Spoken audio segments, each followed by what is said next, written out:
आज हम बात करेंगे रेखाखंड, रेखा और किरणों के बारे में। पहले मैं इसको यहाँ पे लिख देती हूँ, रेखाखंड, रेखा और किरण। ठीक है, और हम देखेंगे कि इन तीनों का ज्यामिति में क्या मतलब होता है और हम इन्हें कैसे पहचानते हैं। वैसे तो रोजाना की जिंदगी में अक्सर लोग रेखाखंडों को रेखा ही बोलते हैं, लेकिन ज्यामिति की नजर से देखा जाए तो इन दोनों में बहुत अंतर है। और चलिए हम उस अंतर की बात करते हैं अब।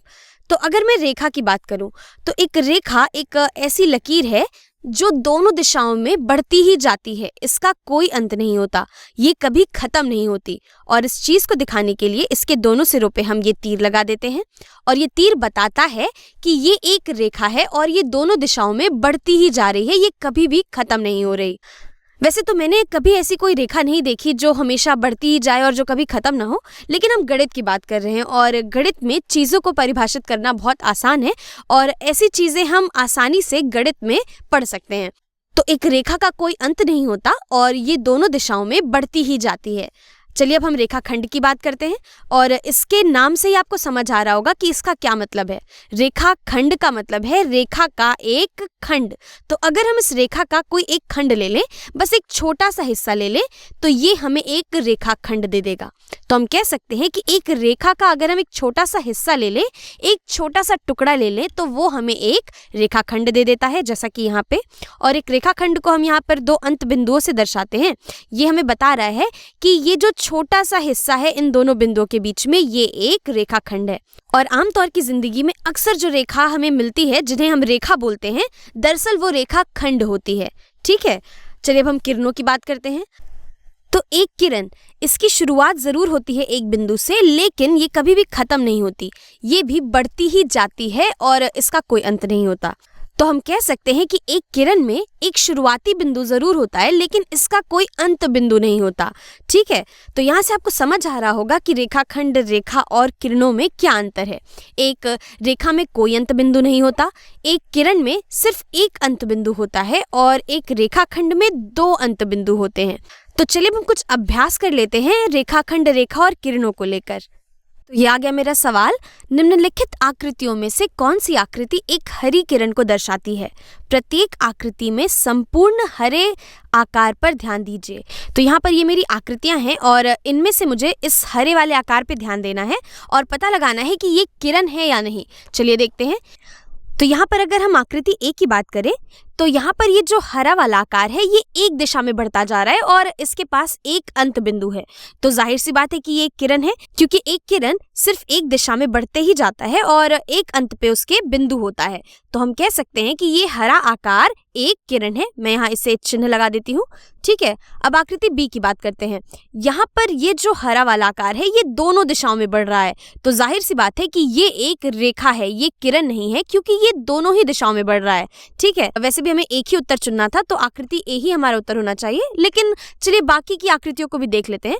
और यहाँ पर अगर हम आकृति सी की बात करते हैं तो ये वाला जो हमारा खंड है ये दो बिंदुओं के बीच में है और ये एक रेखा खंड हुआ, क्योंकि ये एक रेखा का छोटा सा हिस्सा दिखाया है यहाँ पे, क्योंकि ये दो बिंदुओं के बीच में है। तो हमारा उत्तर है आकृति ए। चलिए इसकी जांच करते हैं। जी हाँ, ये सही है। चलिए हम अगला प्रश्न हल करते हैं। नीचे दी गई आकृति में हरा भाग क्या दर्शाता है और हमें इनमें से कोई एक उत्तर चुनना है। चलिए हम अपने आकृति को देखते हैं यहाँ पे।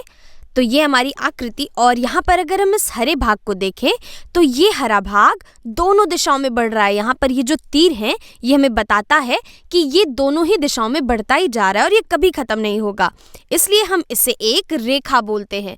चलिए अब इस रेखा पर चिन्ह लगाते हैं। तो अब इस उत्तर की जांच करते हैं। चलिए अगला प्रश्न हल करते हैं। यहाँ भी हमें पता लगाना है कि ये हरा भाग क्या है और हम देख सकते हैं कि इस हरे भाग में यहाँ पर दो अंत बिंदु हैं, इसलिए ये एक रेखा का खंड है। तो ये हुआ एक रेखा खंड और हमारा उत्तर भी सही हो गया।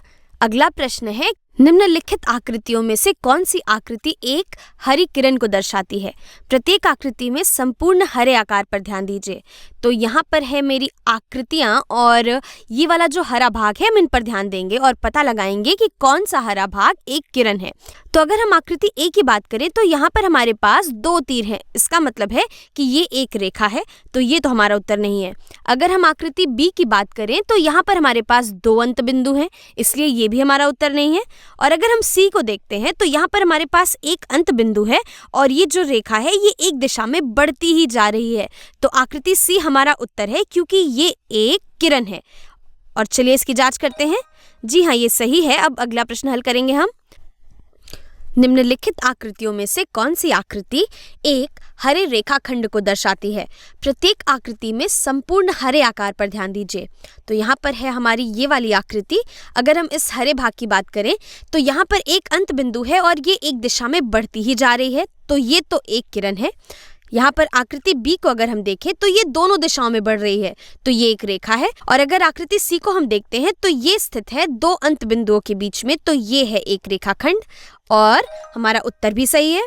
अगला प्रश्न हल करते हैं। चलिए, निम्नलिखित आकृतियों में से कौन सी आकृति एक हरी रेखा को दर्शाती है? प्रत्येक आकृति में संपूर्ण हरे आकार पर ध्यान देना है हमें फिर से। तो यहाँ पर हमारा ये जो पहला वाला आकार है, ये जो पहली आकृति है, यहाँ पर ये दोनों दिशाओं में बढ़ रही है। यहाँ ये दोनों तीर हमें इसी बात को बताते हैं, तो ये हमारा सही उत्तर होना चाहिए। तो चलिए बाकी दोनों आकृतियों को भी देख लेते हैं। यहाँ आकृति बी, ये तो एक रेखाखंड है क्योंकि ये 2 अंत बिंदुओं के बीच में है। और आकृति सी की अगर बात करें तो यहाँ पर ये एक दिशा में बढ़ रही है, तो ये एक किरण है। तो हमारा उत्तर होना चाहिए आकृति ए। चलिए इसकी जांच करते हैं। जी हाँ, ये सही है। मैं उम्मीद कर रही हूँ कि आपको ये समझ आ गया होगा अब कि एक रेखा, रेखाखंड और किरण में क्या अंतर होता है।